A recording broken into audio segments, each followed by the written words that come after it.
Chinese state media have welcomed the news China is reforming its decades-old one-child policy, with one editorial saying it echoes the people's will. But right groups have said the measures do not go far enough and restrictions should be abolished altogether.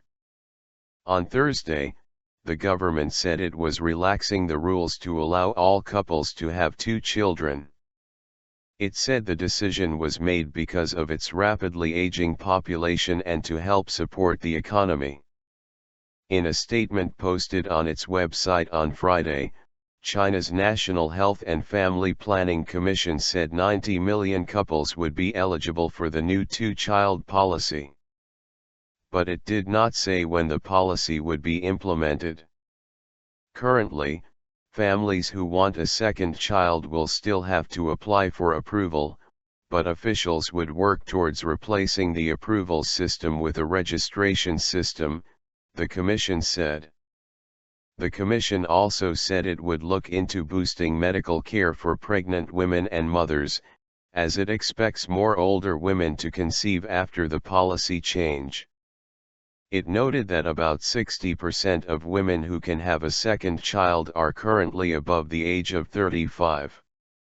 China's controversial one-child policy was introduced nationally in 1979 to slow the population growth rate, and is estimated to have prevented about 400 million births. Though there were exceptions to the policy, most couples who violated it faced punishment, from fines and the loss of employment to forced abortions. In an editorial on Friday, the state-owned Global Times said the end of the policy echoes people's will, acknowledging that it had been widely condemned. But it argued the family planning rule had managed to control China's birth rate, alleviating China's burden in resources and giving impetus to its economic takeoff. China has long said limiting families to 1 child was necessary to facilitate economic progress.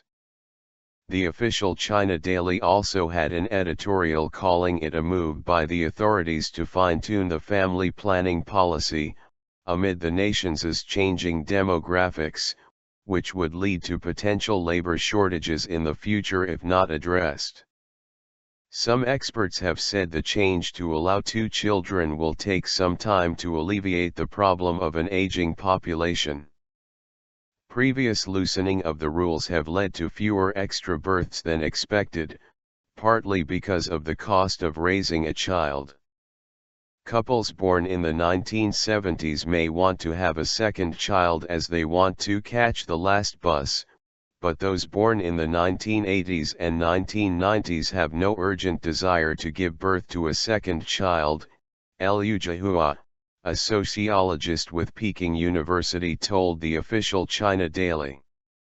One of China's most vocal activists against the one-child policy, Chen Guangcheng, said everybody needs to be circumspect about this announcement. They're still maintaining strict control on something that should be everyone's right. They need to eliminate it entirely, Mr. Chen, who now lives in the US, said of the government. The move came on the final day of a summit of the Communist Party's policy-making Central Committee, known as the Fifth Plenum. The party also announced growth targets and its next 5-year plan.